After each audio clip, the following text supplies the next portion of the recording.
Hello, hello. Um, Video on Blue Steel versus Steelsong. It's probably the matchup I get asked about the most, and it's one that I don't know. I struggle to see how other players sort of don't see how it naturally plays out. I think it won't be much different into set six, so this will just generally be a general discussion on the matchup guide into the deck because I think in set six it still does the same thing of being overwhelming, wheeling and just going over you and just playing characters.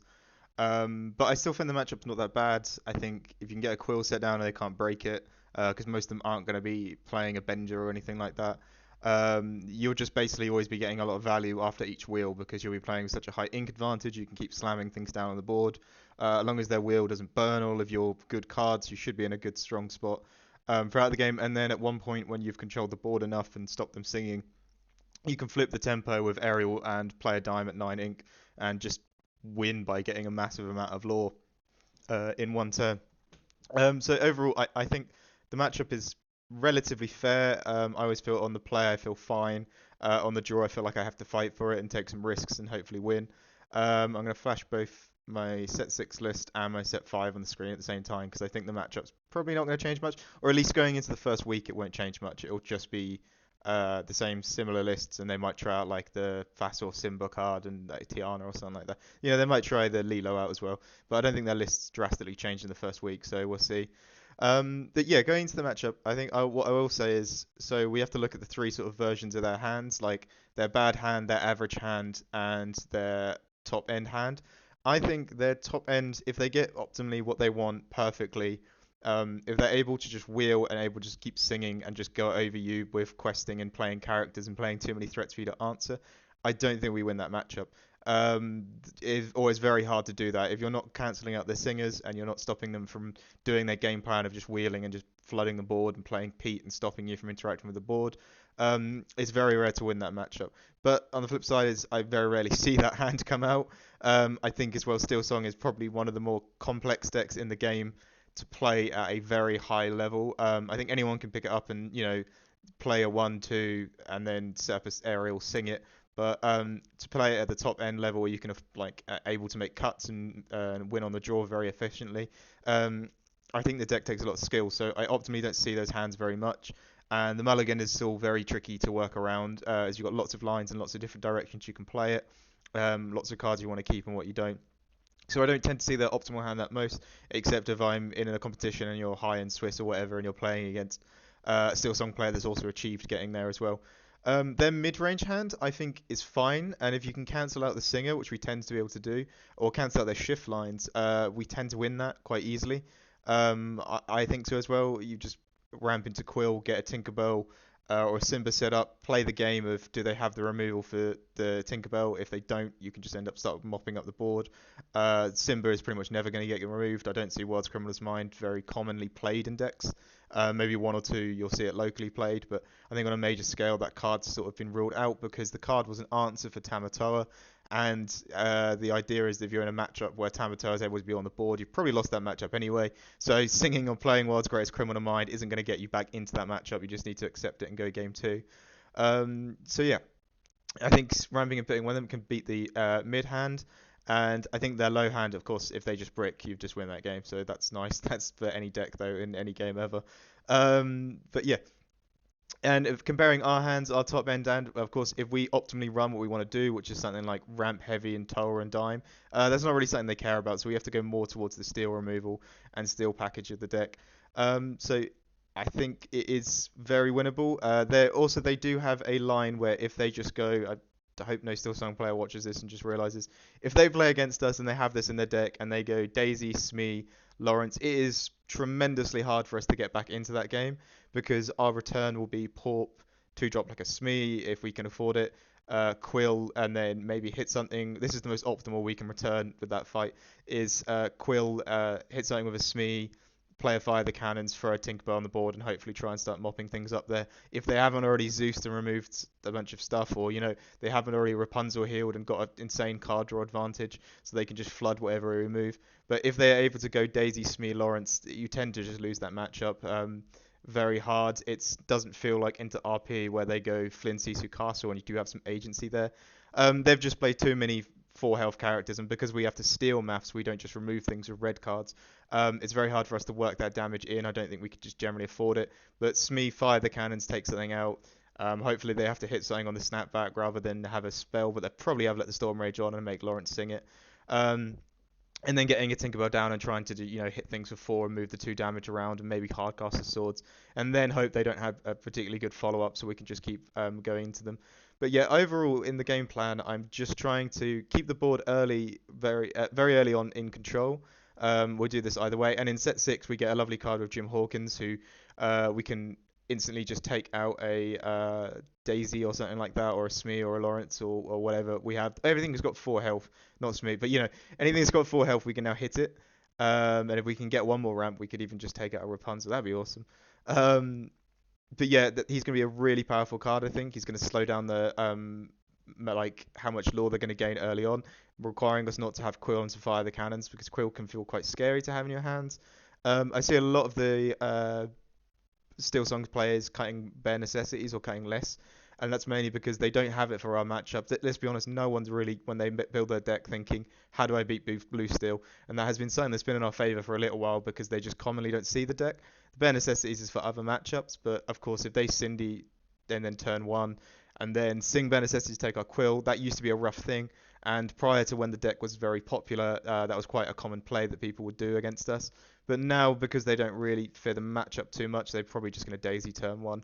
And they won't be taking the Quill, so you can usually safely keep one. If you're playing against a local who maybe knows you play Blue Steel and you're known as like the Blue Steel player at your locals, maybe just keep 2 Quills in hand, do the old game plan that we used to do, because it generally means if they bare necessities rip one, then you can have another one. Because Smee, Mickey, Cogs is nice, but ramp straight into the Tinkerbell or a Simba has felt so impactful, or a Hades as well. And just trying to steal math so we can keep their singers in check is just so important, I think, in the matchup. And as I say, once you've got the Quill down, it feels like every time a wheel actually gets hit, we just going to gain so much more value from that because we have so much more ink to play with than them.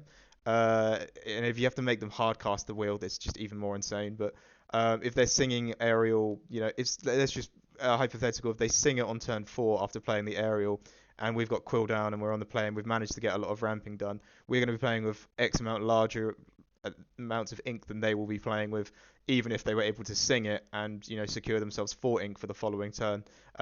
We just will be playing more stuff on the board. Is the best way to put it. If you really feel Steelsong, I feel Pete is not that bad. I think in this version it's kind of cool if you were to go Jim Hawkins, or no, sorry, sell the Azurite Sea, fire the cannons into a Pete or something, just to get something on the board and make sure they can't sing anything. But right now I'm not valuing Pete that much, and I don't particularly struggle with the matchup too much. I'm just sort of talking over ways that you could improve it if you wanted to, but overall I feel it should be fine. Every time I hit the Quill into bigger drops, especially in no wheel where your deck is pretty much pumped with top end stuff. Look at the Tinkerbell, Hades, and the Simba. You shouldn't be struggling too much once you hit the Quill, and you should be having things in your hand to throw on the board. Worst comes to worst, you're just throwing some steel removal, even throwing an aerial. She's not used for trading, but she is a free 4 on the board. So you can do some steel mass with the grab your swords and fire the cannons, or a Tinkerbell on top and then aerial to start hitting things. So she's not particularly used for that in ever really, let's be honest, but she still can be useful. She's just a thing on the board sometimes, and I always find it as the great closer of the game, because the majority of this game, how fast they'll be playing, how early they'll be getting lore and questing early on and getting characters on the board, we're going to spend the majority of the game just trying to keep up with them and just trying to keep them in check. So at some point we have to go, right, and I need to win as well. So usually getting an aerial on board, they will be kind of too beaten out of the game to do anything with the aerial, and she has ward, because you should at that point have a Simba or a Tinkerbell as well, maybe a Cogsworth, and they're just sort of controlling the board so heavily, they're not going to deal with it. You just start turning her sideways. She is a 4-turn clock once she's on there. That's if you have an item, of course. And if you've got any lore before that, it could be even less. And if you have a dime and you have 10 lore, she's just going to close the game out instantly for you. Because at no point are they going to be bare necessities targeting your dime. They'll only take it if they bare necessities you and you've got nothing else in hand. But overall, you should be fine. It is really just getting alive through those earlier stages, when they're setting up shift singers like the Queen and stuff like that, and setting up the aerials. If an aerial's going to sing it because you just don't have the 3 damage, that's fine. You're just going to have to live with that. Just accept what that is and maybe get a character on the board to, you know, be able to instantly trade with that if they don't get the removal for it. And even if they do, say if they go 1, 2, 3 and their 1 drop wasn't a Cindy or their 2 drop, they didn't play a Cindy at this point, and they have no Vanessa as well. They have no Ursula, they have no Singer. If they were to wheel and you had a Smee on board, they will have to hard card invest in removing your Smee, otherwise the aerial is too much of a free trade for them. I'm seeing Ursula 2 drop. I'm not seeing it as commonly as I used to see it. And there's some merits to them going singers on the board rather than high questers on the board. If they play singers on the board, Cindy, Ursula, and Ariel, they're going to do some singing, which is annoying.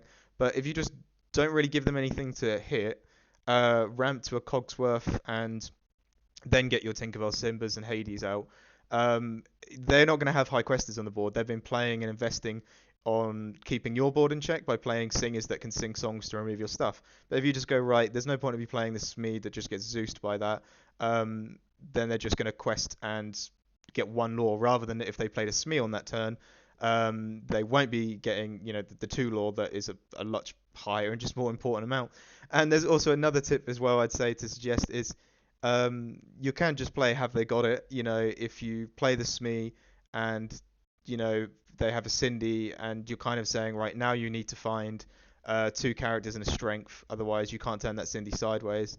And also there's a thing, if they've turned sideways to sing a removal song, you've got a character dead that you didn't really care about being on the board either, and they also get 1 less lore because they didn't quest that turn. And sometimes, especially into Steelsong, those small amounts of incremental lore can really add up to you winning or losing the game.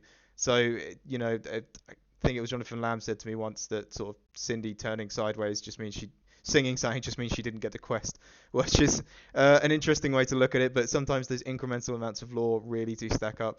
And Cindy's as well, we 100% want to keep in check before turn 5. That's a prime fire the target, mainly just for the shift Cindy, because that will tempo swing the game. And unless you have a Hades to instantly respond to it, it's really hard. And even if you Hades respond to it, you'll be giving them 2 ramp, which kind of sucks. So our best answer really to Cinderella is just basically never let them get the shift off. And if they get the shift off, if they just play our hardcaster on 7, I mean, why is the game going to 7 ink to begin with? But also, you can just race at that point and try and get some more Cogsworth set up, and just keep turning sideways and try and get a dime taps on things as well. Because they'd probably be trading with that unless they turn sideways with it and you can Hades it. It's a very complex matchup, I'd say. There's a lot of back and forth of it. But there's also a merit in saying that if you don't see a Baloo in their list, they have no non-questing lore, because most of them aren't just playing flutes anymore. So if they get to 17 lore, that's fine with you. Like, you're just going to have to live with they got to 17 lore. But you won't be out of the game. Just keeping them in check and just basically making sure each time, right, they can't get their 3 last lore, because they will gas out eventually. Anyone who's played, if you played a wheel version of Blue Steel, you just gas out eventually, don't you? So you just gas out on wheels. I mean, in Blue Steel, you actually get higher rooms, but you will just run out of wheels and you'll run out of card draw. And also keep remembering their Rapunzel. Floating damage is just really bad in this matchup. Also, cards exerted. So if you have, like, say, a Smee exerted and he's only got 1 damage on him, but they've got a 1/4 Ursula, they could hit it, heal it. The majority of the time they do this with a Lawrence. It's probably better with a Lawrence, but always make sure they can't do something like Daisy hits, they heal Daisy for Rapunzel draw, because generally we want the position we want to put them in is they have really low ink, they have no singers, and they're going to have to hardcast Whole New World, or they just lose the game. And that's the position we kind of want to force them into every time we can. And majority of the time they get whiffs, they struggle to get the card draw. I think the Mulligan is very hard for anyone to really master. And if not, using Rapunzel appropriately is very hard to master as well. So yeah, I think there's loads of times they can falter on the deck, but just making sure that they can't wheel, they're not getting that much lore early on, and you're getting to a point when you can start playing Tinkerbell, Hades, and Simba. And of course, if you run Arthur, I haven't got Arthur in this current list, but that one as well. Cogsworth, what I would do was Smee, Mickey, Cogs, and then Tinks, and then you could get the Sing, grab your swords as well. But since the addition of Daisy and them just playing a large quantity of 2 questers, I don't feel I have the time to set that up. and if I'm gonna keep those sort of cards in the mulligan, the likelihood is everything you keep in the mulligan is either going to be ink or wheeled. So you really want to just ramp into your top decks, really. It's such a tempo swingy, insane matchup, and I find no wheel helps you a lot more with this because you aren't going to be top decking a wheel and saying, I don't want a wheel right now because that's exactly what they want me to do. So no wheel very much benefits in the matchup than a wheel version, especially if you top deck a visions and you can just find something you want. Was there sat there top decking one drop goons or something ridiculous like that, or songs that they can't do anything with. So yeah, I'll just run through a mulligan quickly and then I'll go over. This is my set 5 list again. I kind of noticed as well the mulligans. It's a bit hard because we mainly play this game um, blind. Like you always play the first game blind. So these mulligans, if they don't help anyone, let me know. If they don't, um, just tell me. So in this hand, sort of like Mickey would be nice, but also not amazing. I just prefer the Quill. I'll do this on the play. Tinkerbell, like I said, it's too early on to keep her, and if she is to be wheeled or inked, that just feels really bad. I really want to be able to draw Tinkerbells or play them. So what I'd really be looking for is a Quill, fire the cannons, maybe a 2-drop, just to have something on the board. But this would be what I'd send back. And Hiram draw is pretty. It's the weirdest matchup. It feels like the only matchup where I'm inking a Hiram and I'm okay with that because I know at some point I'm drastically going to get 7 cards in my hand, unless I don't appreciate that they could Rapunzel draw. But the majority of the time, Hiram doesn't feel that impactful. He's not. I'm not going to ink him over something, say like I don't know, some sort of scry card that I don't really want right now because I've got cards in my hand. Or I'm trying to think of maybe a Tamatoa. Like I didn't ink a Tamatoa over a Hiram, but Hiram being in the Inkwell was never something I'm fretting on, especially in this matchup. Um, so on the play, that feels kind of rough. Well, not terribly actually. I'd want to keep a lot of these things. I would probably ink the Simba. Feels rough there, but probably the Simba. Play the Fortisphere. Maybe use one of the fire the cannons. Don't just dump my hand out, even though it's going to be rough from there. Um, and then try and get the Cogswell set up. But we'd also play a Pete at one point. It basically just means a body on the board that's not going to die that turn. And it means if they exert, he might get a free trade on something. And then if he stays alive to a point where you get a Cogsworth set up, you've now got a 3/3 with run resist that can keep trading. I'll do one again actually as well. So this would be a little bit more healthy. I would just send all these back. On the play, you could generally have a time where Mickey would be fine because you're on the play, so your ramps, having the one ramp's pretty nice, but there'd be no point in this line where if I went one, Port, Smee, Mickey, I could have played the fire, the cannons without the quill. So I send it all back, and that, to be honest with you, that's quite a hand that I'd be quite confident in. I just ink the visions, play the force sphere, get this me set up, quill ramp, then I could ping and hit something. So anything, the Smee will survive that turn. It's on the play and be fine. I don't think there's any way for them to kill it unless they do Cindy go wider, and then I just coughed on my video. I just realised I'm really sorry for anyone to listen to that. Unless they go double wide and then Cinderella strength it, but then that's it's not a huge amount of requirements. But at that point, if they've got that, it's fine, and they're probably hand dumping as well. So that's 4 cards out of their hand, and they'd have to ink 3 times as well. So the hand would look a little bit rough if that's what they're doing. And then you could use the fire cannons on some other goon. And if they've played Cindy turn 1, you only need to fire the cannons for the Cinderella rather than the Daisy. And I'm overthinking what I'm saying here, but that's fine. I would prioritize getting Simba on the board over Cogsworth. Cogsworth's just very nice to play on top of it, but the likelihood is Simba's just not going to die if he gets on the board. And he can start trading with the board, whereas Cogsworth will just sit there and be menacingly and keep things in check. Yeah, so if he did on the draw, I usually just keep an item. I don't really need a Fortisphere. It's not amazing right now. I'd send these back.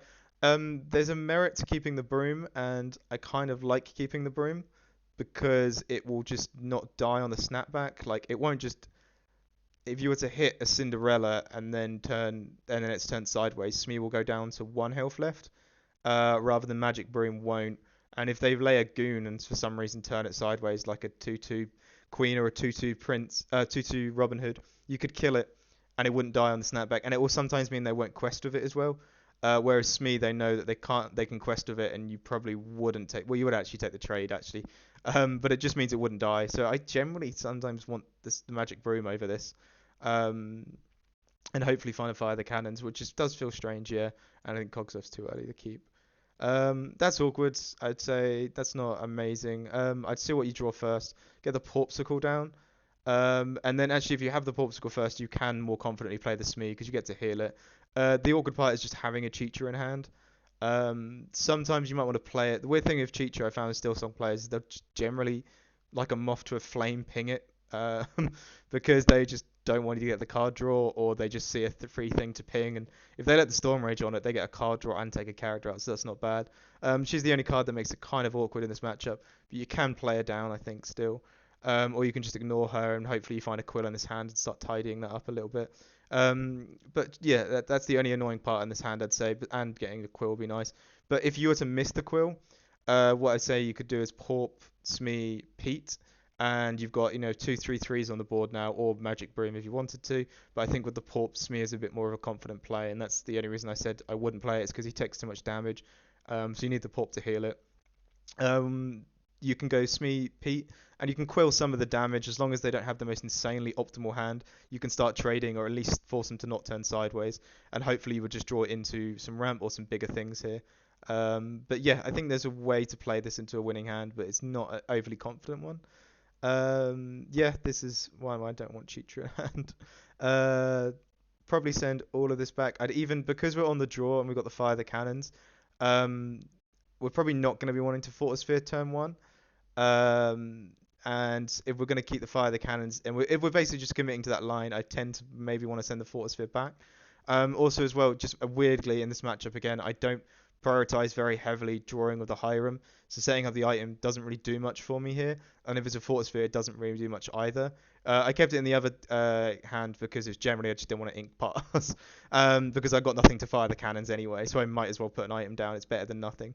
But overall, yeah, it feels like we'd probably find the cannings. Likelihood is they might just have Daisy and start running us over. But if they play any of their shift lines like a Queen or a Cinderella, we now have some answers to that, so it's not bad. And that's pretty good hand in my opinion.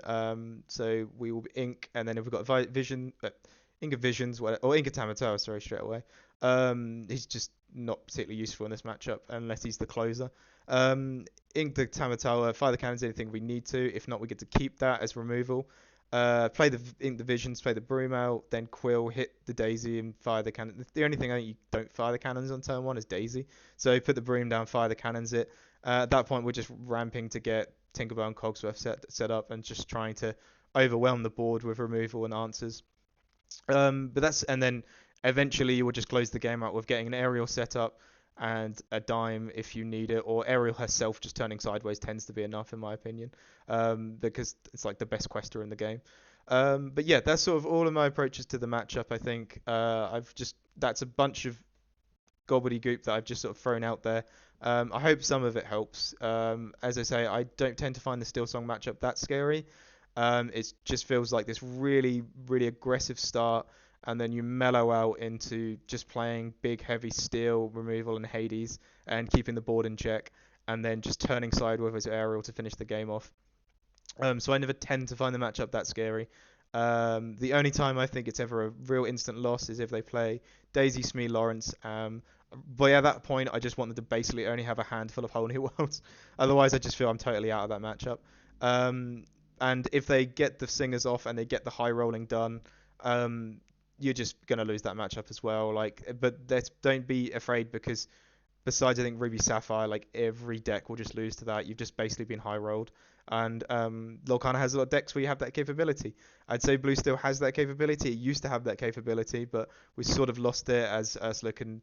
I don't know. I'm not going to get into that. But we sort of lost our. I was going to say Ursula can grab your whole new one. We can't really high roll people as much anymore. So we've been building differently with no will, and I feel it's very good into this matchup. Or I take it personally quite strongly into this matchup and would say it's the one that would win as long as they don't get high rolled. I don't know. I'm trying to end this video right now, but I hope there's a lot of stuff you got out of that. Thanks, guys.